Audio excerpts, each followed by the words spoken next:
Hai hai hai. Assalamualaikum warahmatullahi wabarakatuh. Hari ini kita akan belajar matematika, materi pola bilangan di kelas 8 ya. Sebelum kita memulai pembelajaran, marilah kita berdoa agar pembelajaran kita dapat dipahami dengan mudah dan baik. Kompetensi dasar yang akan dicapai pada pembelajaran hari ini yaitu 3.1 membuat generalisasi dari pola pada barisan bilangan dan barisan konfigurasi objek. KD 4.1 menyelesaikan masalah yang berkaitan dengan pola pada barisan bilangan dan barisan konfigurasi objek.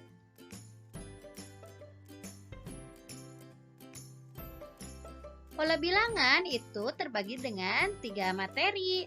Yang pertama, menggeneralisasi pola dan barisan bilangan menggunakan tabel. Yang kedua, menggeneralisasi pola dari suatu konfigurasi objek dan menyatakan barisan bilangan menjadi persamaan.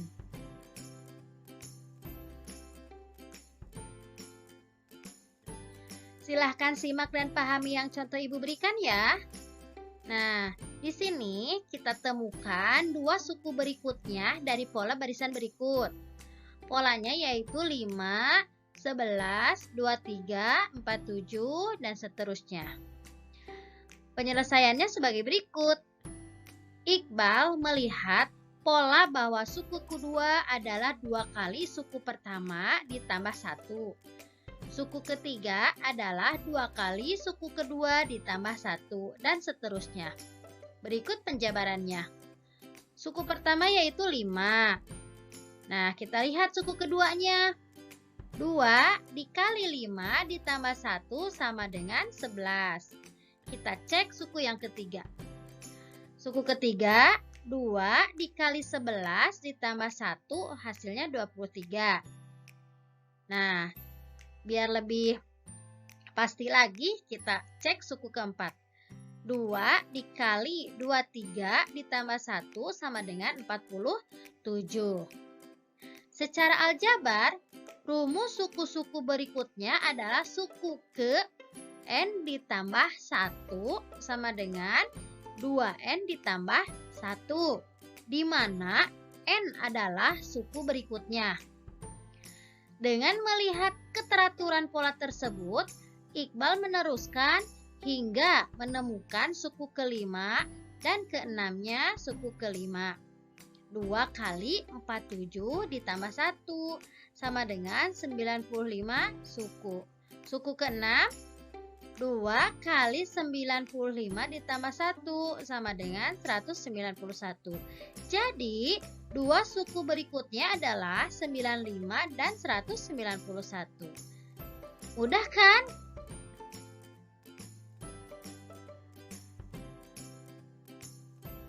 Lanjut contoh yang kedua. Pak Epan membuat beberapa desain kolam berbentuk persegi. Tiap-tiap kolam mempunyai bentuk persegi pada area penampung air dan diberi ubin warna biru. Di sekitar kolam dikelilingi oleh pembatas yang dipasang ubin warna putih. Gambar berikut menunjukkan desain 3 kolam terkecil. Nah, di sini ada desain kolam pertama, kolam kedua, dan kolam ketiga. Pertanyaannya, berapa banyak ubin warna putih ketika ubin warna biru sebanyak 1000 ubin?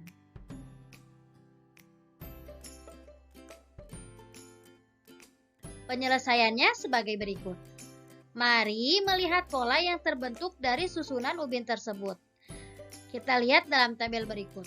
Kolam yang pertama, ubin birunya itu 1 dikali 1 sama dengan 1. Ubin putihnya ada 8. Kolam yang kedua, 2 dikali 2 sama dengan 4.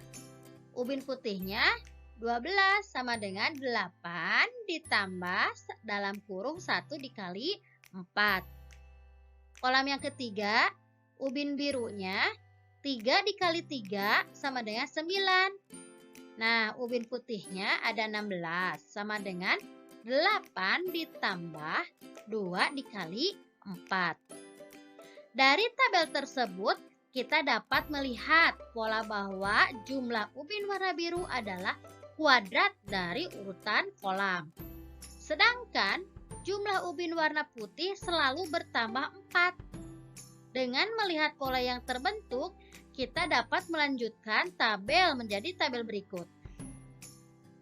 Kolam yang keempat itu ubin biru 4 dikali 4 sama dengan 16. Ubin putih 20 sama dengan 8 ditambah 3 dikali 4. Kolam selanjutnya yaitu kolam yang kelima. Ubin birunya 5 dikali 5 sama dengan 25. Ubin putihnya 24 sama dengan 8 ditambah 4 dikali 4. Kolam yang keenam, ubin birunya 6 dikali 6 sama dengan 36. Nah, ubin putihnya 28 dari 8 ditambah 5 dikali 4.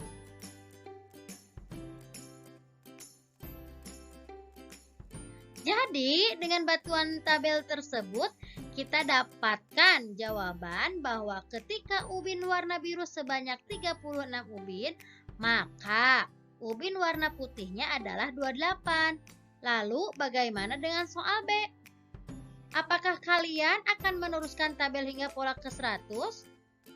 Cara tersebut bisa dilakukan, tetapi kurang efektif. Lebih efektif jika kita bisa melihat pola ubin putih. Jika kalian perhatikan, ubin sebanyak 10.000 itu adalah urutan ke-100 dari pola. Karena akar kuadrat dari 10.000 adalah 100. Oleh karena itu, banyak ubin putih adalah 8 ditambah dalam kurung 99 dikali 4 sama dengan 404.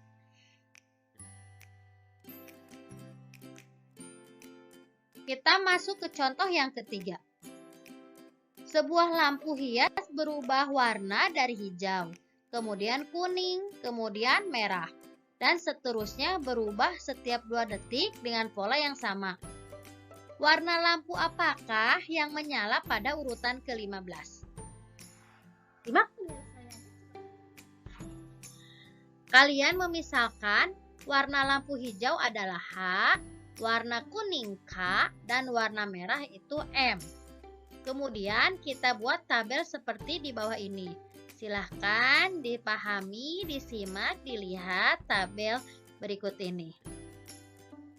Dengan memerhatikan pola tersebut, kalian dapat melihat lampu hijau, kuning, dan merah menyala secara bergantian dengan pola sebagai berikut. Nah, kita lihat warna hijau ya.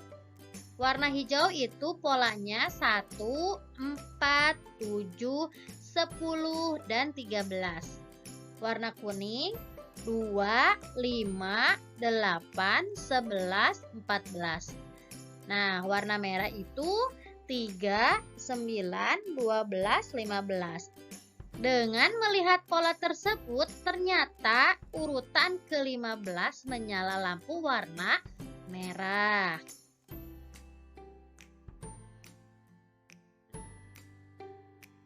Masuk ke contoh yang keempat. Tentukan angka satuan pada bilangan 3 pangkat 100. Kita selesaikan ya. Untuk menentukan angka satuan pada bilangan 3 pangkat 100, kita tidak perlu mengalihkan bilangan 3 sebanyak 100 kali. Namun, cukup mengamati pola angka satuannya. Silahkan perhatikan tabel di bawah ini ya. Sudah dilihat tabelnya anak-anak? Bisa dipahami? Lanjut ya.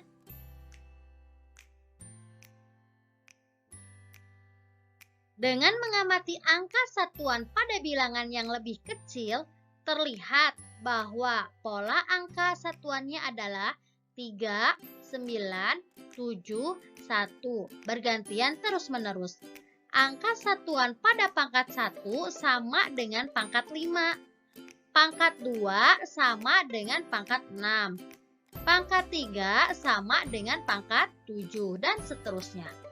Dengan memerhatikan pola tersebut, kita bisa menentukan pangkat ketika angka satuannya sama sebagai berikut. 1, 5, 9, 13 dibagi 4 bersisa 1. Dan selanjutnya ya bisa dipahami. Dengan mencermati pola keterkaitan antara pangkat bilangan dengan angka satuan bilangan yang dihasilkan, kita dapat menentukan bahwa 100 adalah bilangan kelipatan 4. Nah, oleh karena itu, angka satuan pada bilangan 3 pangkat 100 adalah 1.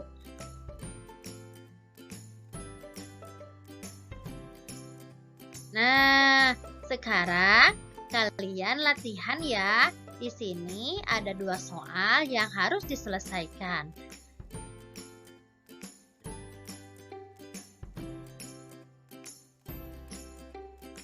Terima kasih. Semoga video Ibu bisa bermanfaat ya dan bisa membantu kalian dalam proses pembelajaran.